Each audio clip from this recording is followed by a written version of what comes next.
You know what's sad, Beavis? Blobby probably got more chicks than we did. Yeah, really. You can see why, too, you know. Hey, baby. Blobby, blobby, blobby. Blobby, blobby. Let me share with you a vision of the future which offers hope. So, 80s fans, you think you've seen it all? Yeah!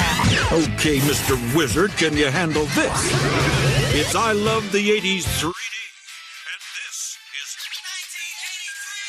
1983. So, you're really watching a retrospective of another retrospective. Okay, Doomer, listen to this on another tab. In a time before YouTube made nostalgia you never experienced so accessible, VH1 flooded the airwaves with this rapid fire of snarky comedians reminiscing. Let's get to play Who Wants to Be a Millionaire? I don't know about Who Wants to Be a Millionaire, but I know Who Wants to F a Millionaire. I think a more interesting show would have been Who Wants to Take a Vow of Poverty? Starting in 2002, we had VH1's I Love the 80s, 70s, 90s, 2000s. They made an I Love the 2000 special in 2008. They couldn't wait to finish the decade before committing? How did this series rule VH1 before just vanishing? And why do some feel this ruined the channel? To be fair, can you really ruin the channel if there was nothing on there prior? How about, Fabulous Life of the Rich and Famous? Financier Jeffrey Epstein. He just couldn't keep out of the classroom. So when he was shopping for a new house, he bought himself an entire schoolhouse. So let's find out how I Love Specials ruined VH1. Not to me it didn't. I love this show. It's Juice and Jam time. When we first got together, everything felt so right.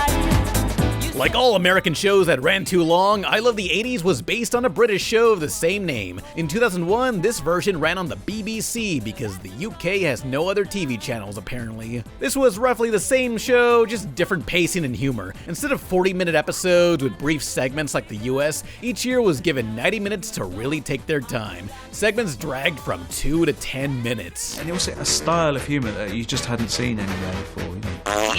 What's a Hummer? For me, it was worse than a mucky buck. Oh, pet, if you're selling them puppies, I'll have the one with the pink nose. What the fuck is you saying, you little bitch? You talking to singer like... You had various comedians and celebrities reminiscing about a topic. The flicks, the fashion, the TV. 10 minutes per topic doesn't sound long, but with the dry British wit and such spaced out editing, this devolved into genuine torture. A lot of people in US prisons wore denim. It was a cheap and easy way of clothing your prison population. And every so often, when the jeans were wearing out, they would be sold off. And that's how they filtrated through to second-hand shops here. British people are funny as a concept, but not in execution. Incredible we allowed these people to rule for so long. You can just imagine them all just sitting there, knee-deep in shit in the sewer. With the UK and the US version, some of the same topics were covered in totally different styles. Regardless of region, everyone can agree, due to his voice, we all thought the Rick Roll guy was black. That's a great new soul singer. Certainly everybody thought he was black. It was very difficult to suspend your disbelief when you actually saw him in the flesh on Top of the Pops, because you thought, this boy looks like an accountant. I'm a white boy with a big old black voice. When I heard Rick Ashley's voice, I definitely thought he was not... Truly a wild time before Rick Ashley became a meme. The BBC made I Love specials on every year from 1970 to 99. Oddly, the 93 episode had original commentary by Beavis and Butthead. I'm sure other episodes had more fun facts, but I can barely survive the show much longer. Would you pay $1 million to spend a night with Demi Moore? Hell yeah. Alternatively, would you accept $1 million to spend a night with Robert Redford? No way. Now, wait a minute, Butthead. I mean, $1 million is a lot of money. I mean, you get a lot of chicks. And, you know, I mean, did you ever see Robert Redford when he was young? Though for 1988, they actually got the Ninja Turtles to introduce segments. It's full-on motion-captured bodies with their original voices. Really went the extra mile here, and like most miles, I refuse to walk it. I thought I'd actually enjoy this series when they're talking about stuff I care about, but no, it's still basic info you heard before stretched to 10 minutes. The average YouTube experience. Sorry, BBC, not even talking about Sonic and Mario can save your show.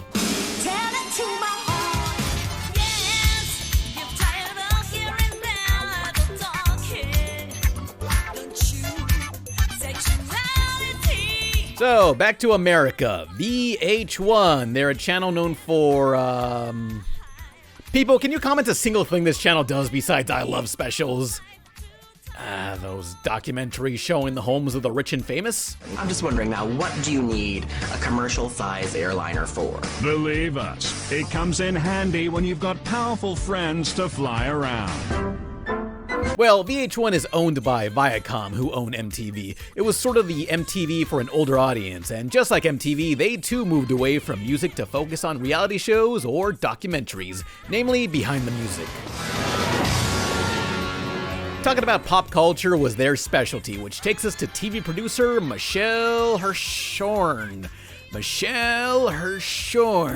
As he was skimming magazines, he happened to notice one discussing BBC's I Love specials. From the description alone, he knew this premise could appeal to everyone. Older audiences will love the nostalgia, while a newer gen appreciates old stuff being made fun of. It's a good thing he discovered the show through magazine descriptions, because no one would bother sitting through the UK version. The BBC series was released in 2001. This American remake was quickly made a year later. It's VH1's I Love the 80s. I love the 80s. I love the 80s. Bueller.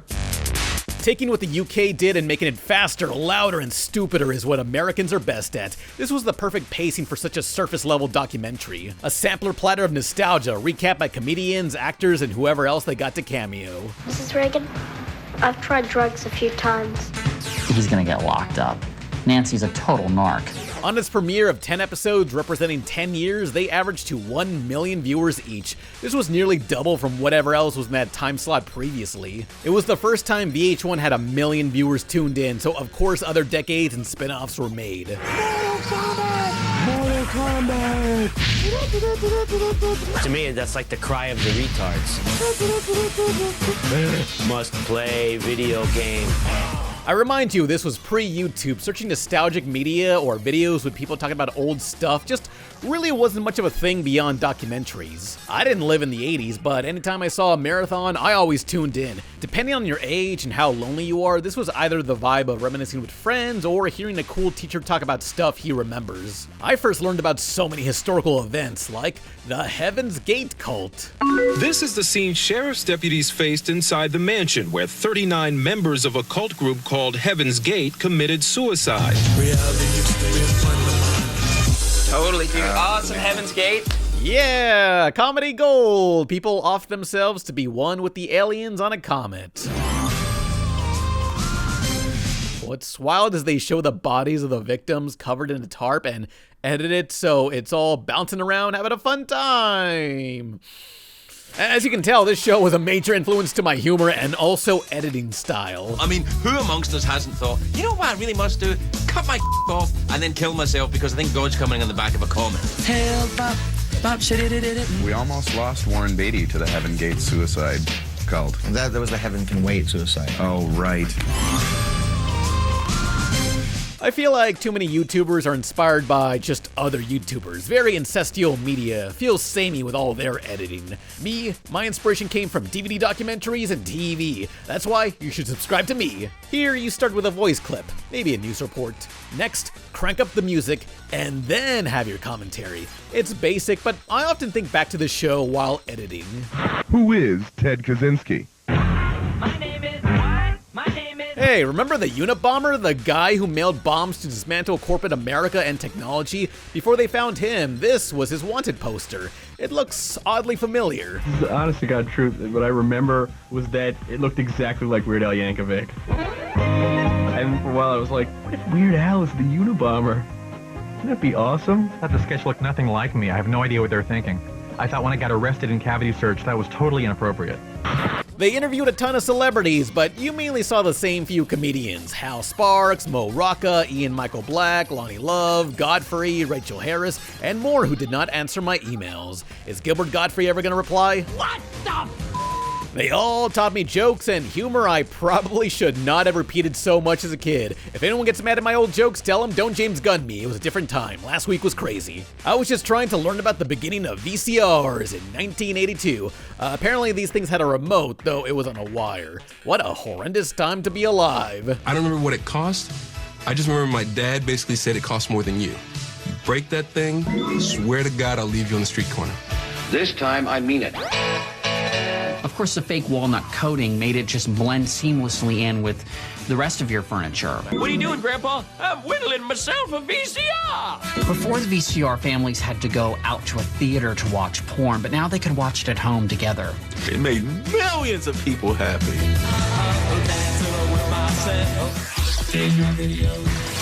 Okay, pop music, let's go. Oh boy, these guys showed me one of the wildest endings to a TV show. Saint Elsewhere, this fairly normal medical drama until the final episode. In the show's last episode, it was revealed that the entire series had been the dream of an autistic child. It's been sitting there ever since you left this morning, just like it does every day. A snow globe. It was a snow globe the whole time. Happy Krampus, every pony. The average Purgatory fan theory can't compete with this. Now, sandwiched between commercial breaks are recurring segments, often a random star's personal monologue or a quick gag. Time for Burt Reynolds' mustache. It's time for Burt Reynolds' mustache. For the 90s, there was Jay and Silent Bob from Clerks renaming a 90s show to something more insulting, like for Murphy Brown. New title? Stupid show you couldn't pass the watch about some old lady. For their title card, they used these cartoon portraits, which as a kid who never heard of Clerks, I immediately was enthralled by this art style. Right there it snowballed to me discovering Clerks, the animated series, one of my favorite cartoons and major influences on my art direction. I think everyone discovered a new favorite from these specials. Hair was the dirtiest musical since My Fair Hooker. Now, after they made 10 episodes for 10 years of a decade, they'd come back to cover the same years again. A lot happens in a year. They could have just recycled the graphics and intermissions, but they made new ones on each revisit. Though they never did the 60s. Anyone cool who lived through that decade would have been too high to even remember it. I love 74. Look who's got a Farradew. Don't you wish you had one too? Smoking.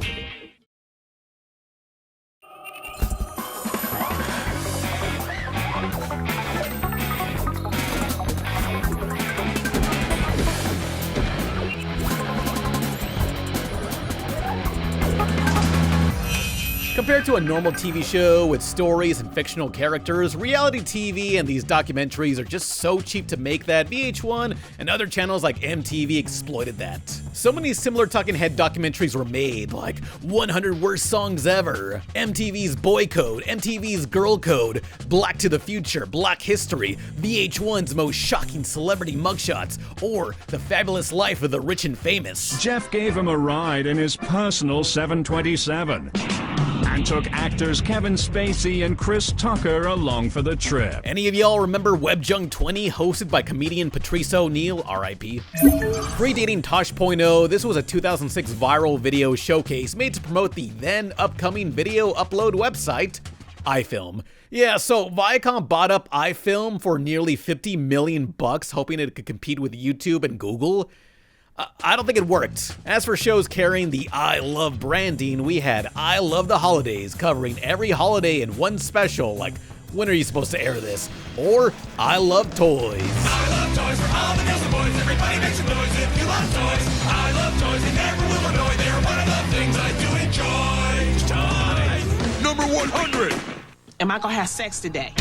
This was 3.5 hours counting down the top 100 toys ever. It was here where I learned about this contraption called the Gilbert Erector Set, which made some childhoods miserable. Hey, Gilbert! Playing with your erector set? So, what was in the top 10 toys? Well, number 10, Wiffle Ball Bat. Come on, no one plays that. Number 9, Slinky. 8, Yo-Yo. 7, Star Wars figures. 6, Monopoly. I want that man on top of me. 5, Mr. Potato Head. 4, G.I. Joe. 3, Lego. 2, Barbie. And number 1, Hula Hoops. Come on, hula hoops? Who even knows how to use those? Does hula hoops have lore? Does it have characters? No, it's a circle in 2D space. It's not even spherical. If it was, it'd be a ball.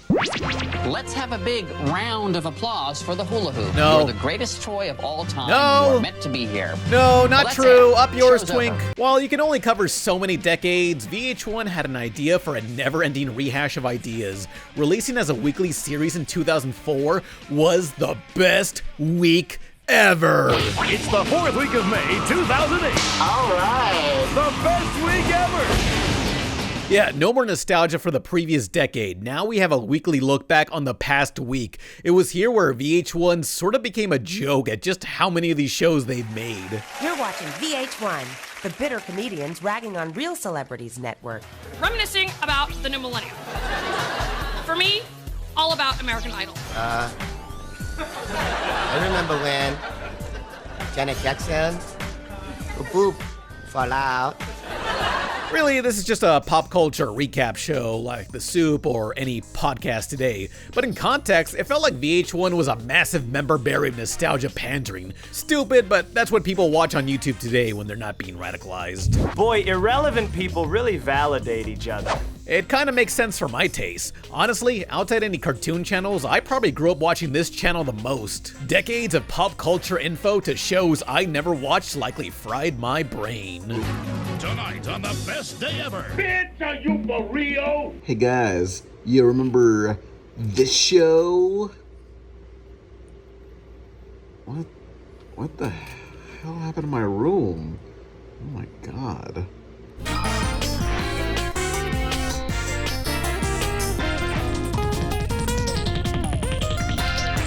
You know what's crazy? I Love the 90s premiered 4 years after that decade ended. I'd say it's stupid to reminisce about 4 years ago, but inflation was a lot lower back then. Simpler times. Maybe it was too soon, but at least the 90s were over when I Love premiered. What I can't defend is I Love the New Millennium made in 2008. They're reminiscing on a decade that hadn't even finished yet. This is beyond parody, like they couldn't wait a few years? It really does not give you any time to see what will be remembered. Like, why cover the songs Stupid Girls by Pink or London Bridges by Fergie? They're not exactly decade-defining tracks. They also recapped Dance Dance Revolution in 2004? That came out in the 90s. Or how about a whole segment on Who Wants to Be a Millionaire, which also premiered in the 90s, and they covered it in the I Love 90s special. What is this? This is the futuristic part. This is the part where you're like, I am holding a device that has fallen through a portal in time. Hey, I'm recording this on my iPhone 38. Just want to say, when they did that segment, the iPhone was barely out months ago, yet they're acting like it was a thing from a decade's past. I mean, I guess they're just planning ahead for future. Oh, fuck! Kaneko Man, no! I remember Kathy Griffin on VH1 talking about American Idol. For me, all about American Idol.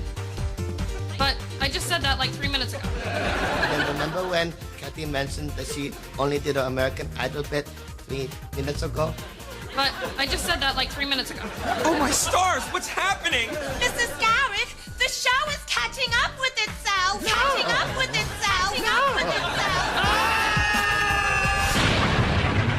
VH1 has folded in upon itself and created a wrinkle in time. Please stay tuned for the end of the world. It was at this moment where, wait, 2001, did they cover? Oh no. I remember thinking that, wow, the world's never going to be the same after this. Well, it was a more respectful recap of the tragedy. 9/11 jokes did not get funny until around 2013. By the time this recap reached the present of 2008, they did not make a 2008 episode. Instead, they just made a bunch of predictions for the future. And life on Mars. The colonization of Mars started off so well, but the Mexicans, I don't know how they got there. I don't know how they found it.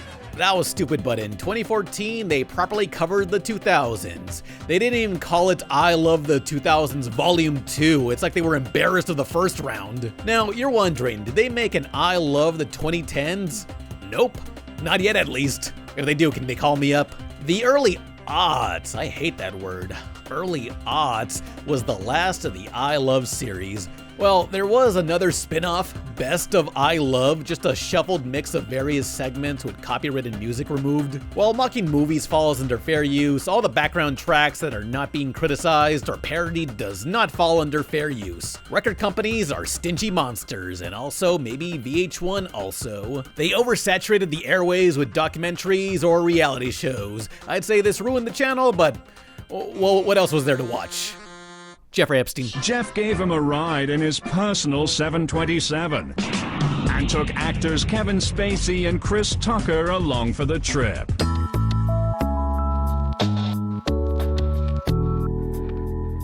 All these specials just got me thinking about a bigger issue. The 70s, 80s, 90s, they all feel very distinct, but what about the 2020s? Is it really all that much different from the 2010s? What I kind of want to blame is just how accessible nostalgia is. Want to look up a picture of a Smurf? You can do it. But back in the 90s, you can't look up a picture of a Smurf unless it was airing on TV. Ain't nobody watching that. Most of those people live their lives not seeing a Smurf. Life just kept moving forward. It's about what's new. What was trendy in the 90s depends on the same few TV channels and movies. With the internet making so many niches and old media available, everyone's just kinda off in their own circle. There really wasn't a unified feel for what defines the 2010s versus the 2020s. Every decade has yearning for the past. Back to the Future, Wonder Years, or Happy Days were made because the 70s and 80s loved the 2 decades prior. But with retro media being far more accessible, looking back and constant reboots seems like all anyone wants to do anymore. At least that's my theory as to why everything feels kinda samey. Just too much old stuff to access instantly as new stuff gets slowly released. It's tough to concentrate on one trend-setting thing when there's just so many trends being revived. At least that's my theory. Does that make sense? Thanks, Michael. That rant just gave me a boner. I'll see all of you at the end of the show with the complete recap. Time keeps telling me to keep on waiting, but I just don't know how to carry on. Oh, you know, I was gonna do it yesterday, but I got distracted. VH1 was running this I Love the 80s marathon. Do you know Lou Ferrigno was deaf? I don't know, somehow it's hard to take him as seriously. Looking at what VH1 currently has airing as I make this, it's reruns of old sitcoms and reality shows. With so much copyrighted material in those I Love specials, they don't seem to air them as much anymore. Currently, they're all just on YouTube, which is the perfect place for this kind of stuff.